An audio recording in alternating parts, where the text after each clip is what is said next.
Welcome back, Hustle Tribe. Ding. This video topic came from one of our subscribers on YouTube, so if you're not subscribed, make sure you subscribe. Giselle definitely put subscribe there, so with the check. So please subscribe. Giselle's going to read out the question. Today's question is from Ariel Shell. She says, "Hi, I'm a brand new MLO in CA. I don't know if it's California or Canada. I'm thinking California. She says, I'm trying to apply to join small brokerages as independent contractor, but hitting some roadblocks. They don't want to hire brand new agents. Do you have any suggestions?" Okay, so there's a couple things with that. Most brokerages, they don't do independent contractors. You actually get paid as a W-2 employee.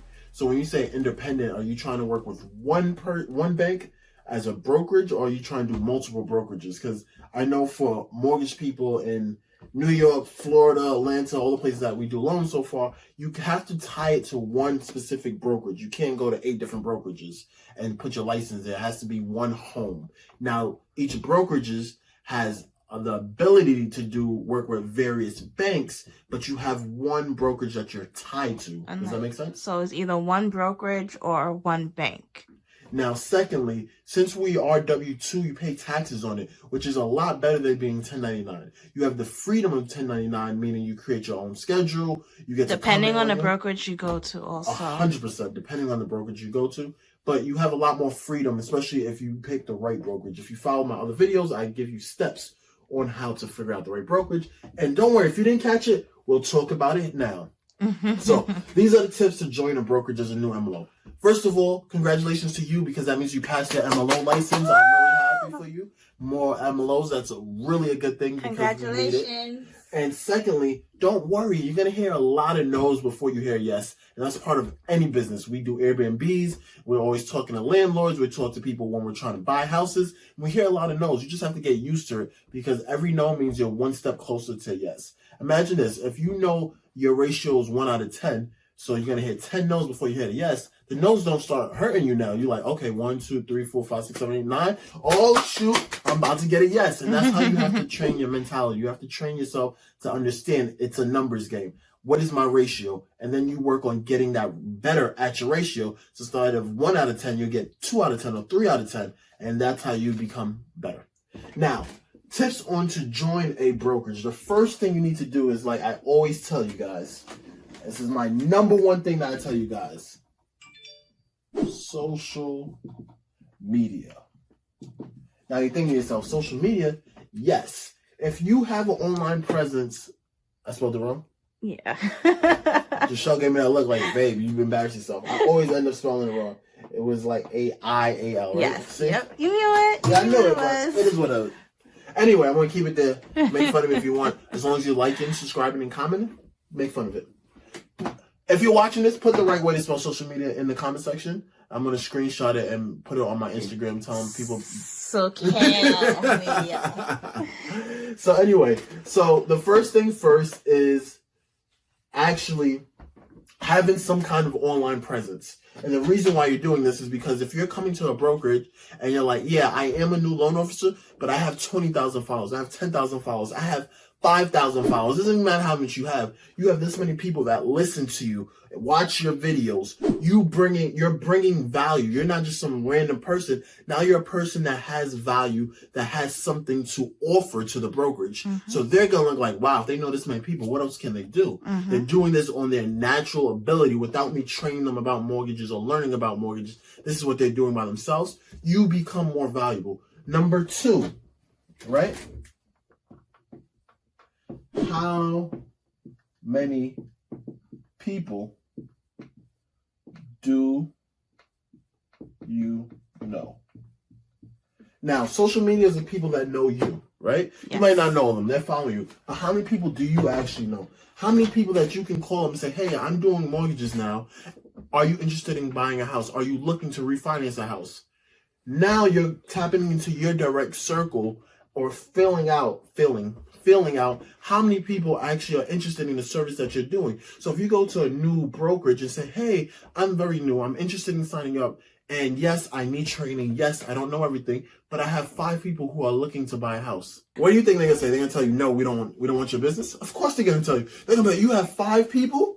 that, especially starting out in the first month or something, that's unheard of. Most people come there and they have nothing. They want the broker to give them leads, but if you're coming with your own leads, it's like you're being proactive. You're already ahead of the game. You're showing the want to succeed and want to build something. What I always tell you guys is you don't want someone to give you fish. You want to fish for yourself. Mm-hmm. And this is one of the ways you're coming in there with deals already. They're going to love you. They're going to be like, oh my God, what do we sign you up for? And number 3, culture.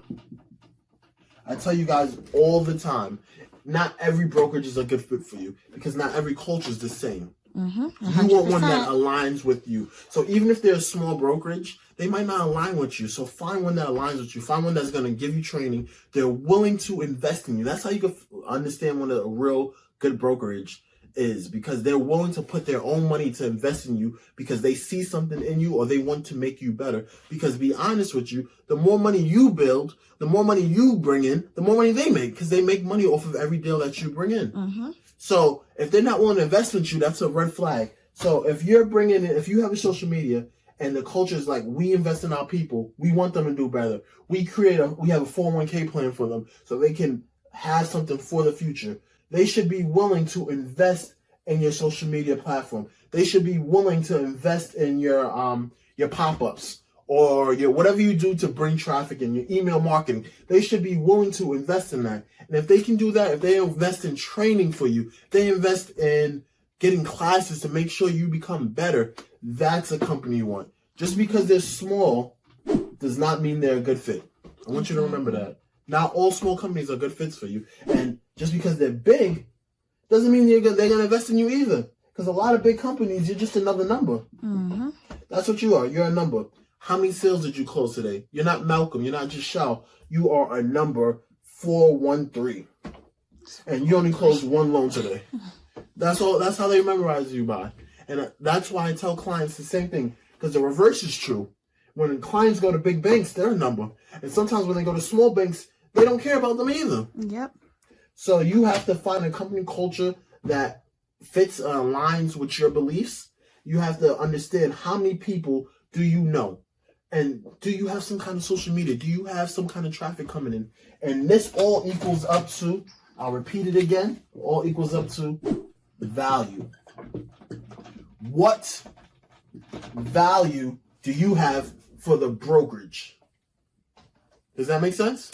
You have to show the brokerage that, hey, this is who I am. This is the value that I bring. I have a social media platform. I know people. I'm walking in the door with deals. And 3, your company culture, I love it. You're investing into people. I see what you do in the community. I see the other people you help. I see how good your loan officers are. I want to work with you. And then you show them that. Because a lot of people go to jobs not understanding the company. They go there and they have no clue what the company does, what their mission statement is, what they even do for the community. They don't know anything. But you want to do the opposite. You want to have the research. Sorry, guys. You want to have the research already done. So you know about the company. So when you go in and you have these 3 points, I'm telling you, no brokerage is going to turn you down. You'll be the one turning them down. Like, you know what? I don't want to go with you. You know what? I have to think about it. And then you start finding out how much commission you get in. Once you put yourself in the power play, this is the power play move. You put yourself as the boss. And now you're not interviewing for brokerages. They're interviewing for you and your business. Did you see how I flipped that? Mm-hmm.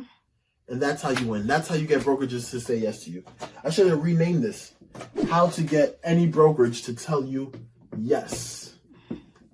That should have been the name. Hustle Tribe. If you like that, please let me know in the comment section. Don't forget, I put social media. I spelled it wrong, so you can put that in the comment. But guys, I'm sorry to cut you off, babe, but what? You're sending them in there with their guns loaded.